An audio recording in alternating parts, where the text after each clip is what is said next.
As many of you have guessed from the title of this channel, I am not only a proponent of nuclear energy, which I became through careful investigation of energy facts, but I also adhere to the principles of secular humanism. The secular part of this philosophy has been omitted because it would make the name of this channel far too clunky. Here are the two definitions that I would ascribe to secularism and humanism. And do note that these aren't dictionary definitions, it's the way I see them. Secularism, the separation of church and state. And by state, I mean everything that plays a role in daily life and is being organized by the people by ways of the government. Think about law enforcement, schools, and healthcare, for instance. In my view, religious influence in public life should dwindle and diminish.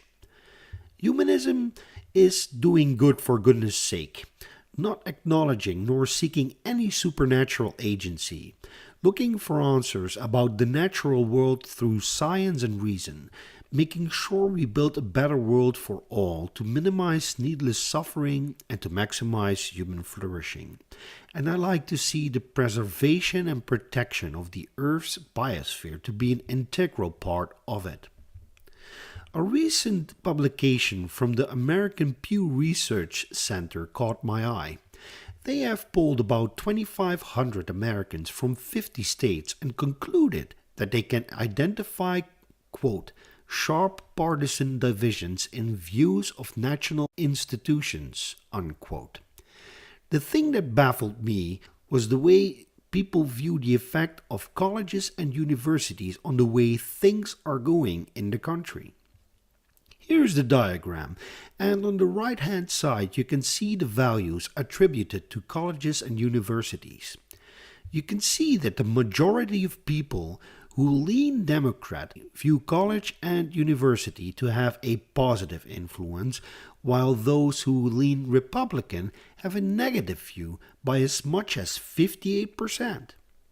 If we go to the left-hand side, we see a similar discrepancy for how U.S. citizens view the influence of the church.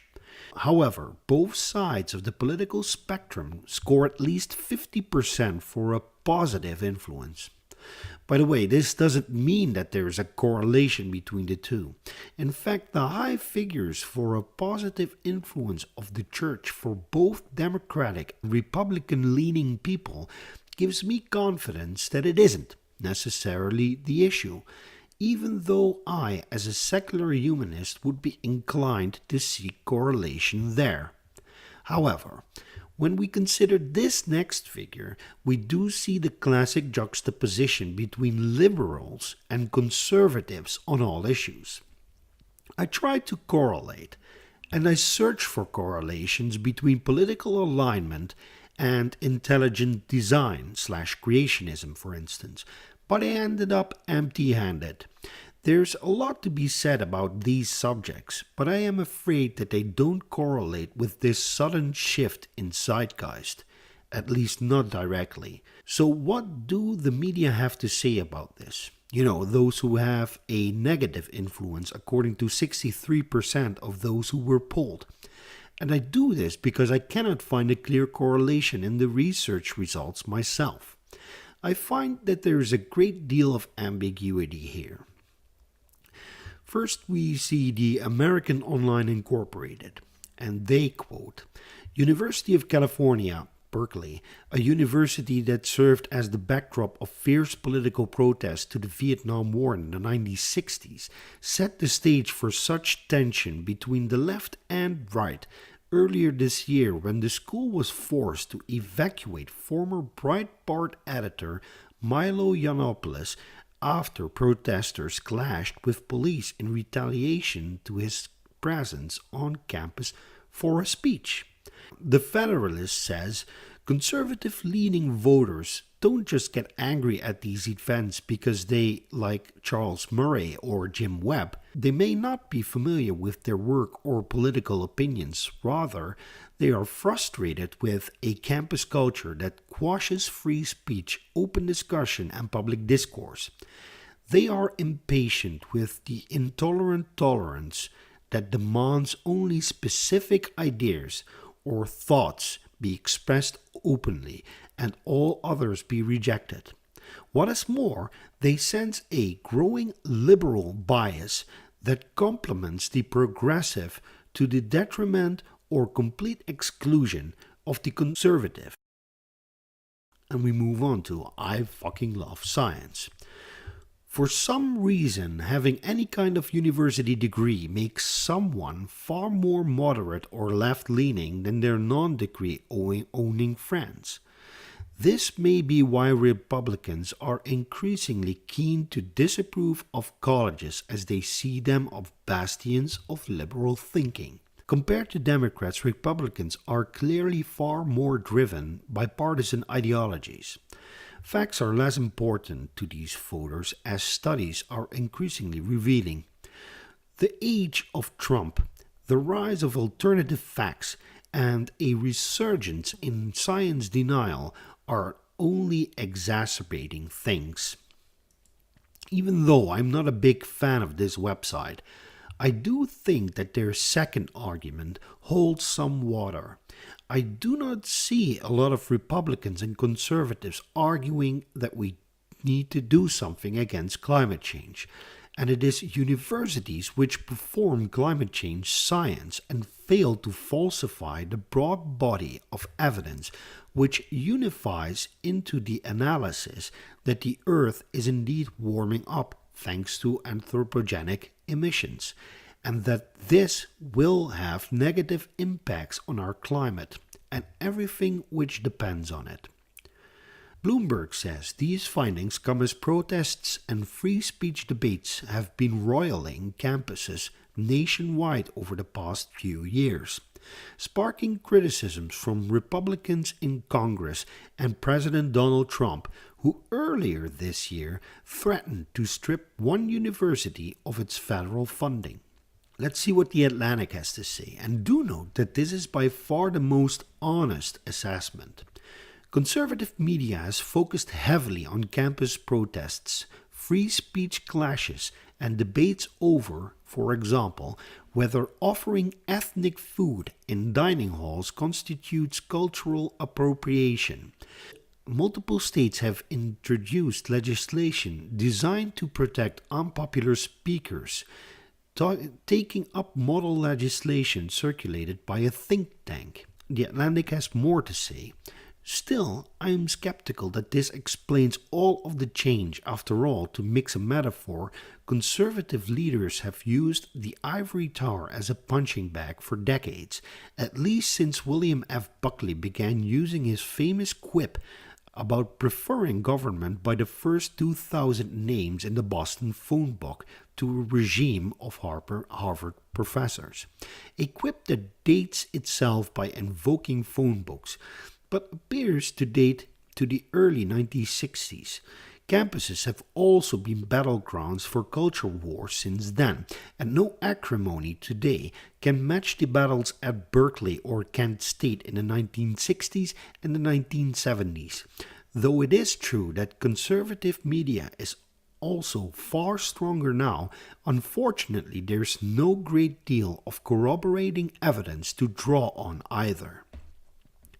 The Washington Post says Google searches for safe spaces were basically non-existent before the end of 2015. By 2016 and into 2017, they were much more common. We can't definitively say that it was this focus on the perceived cultural elitism of colleges and universities that so dramatically shifted Republicans' perception of the institution. That decline in confidence, though, clearly overlaps with a period during which attention was drawn to college campuses by conservative media. At the University of Missouri, the repercussions of that campus tension were tangible. Pew's polling suggests that the short-term effects on our politics may be as well. And the Huffington Post says this: those shifts come amidst several high-profile controversies over freedom of speech on campuses across the country, including protests earlier this year at the University of California, Berkeley, after scheduled appearances by conservative commentators Ann Coulter and Milo Yiannopoulos were cancelled. Conservative critics have said these incidents are silencing opposing ideas, while some people who disagree with inviting polarizing figures to campus say the safety concerns in these cases outweigh the importance of free speech. CNN says assaults on free speech have waged for decades, but they used to be top-down, originating with government or school administrators. Today, experts say, students and faculty stifle speech themselves, especially if it involves conservative causes. And finally, The Observer. Conservatives don't hate higher education, they hate that it's liberal. I think that the jury is still out on what is truly happening here. But I think that the press has made a pretty accurate description of what is going on rather than why it is going on. As to why, I confess that I cannot give you the answer. When I would have been a conservative and saw screaming headlines that free speech for like-minded people was being attacked by people who want to fight for safe spaces and against cultural appropriation and the such like, I would be scratching my head too. Amidst all this polarization, these kinds of headlines certainly do not help. It's also worrying to note that a lot of Republicans and conservatives are on the side of climate change denial, including all the ancillary arguments. Increase fracking, don't close coal plants, stop renewable deployment, it's not my tailpipe, etc.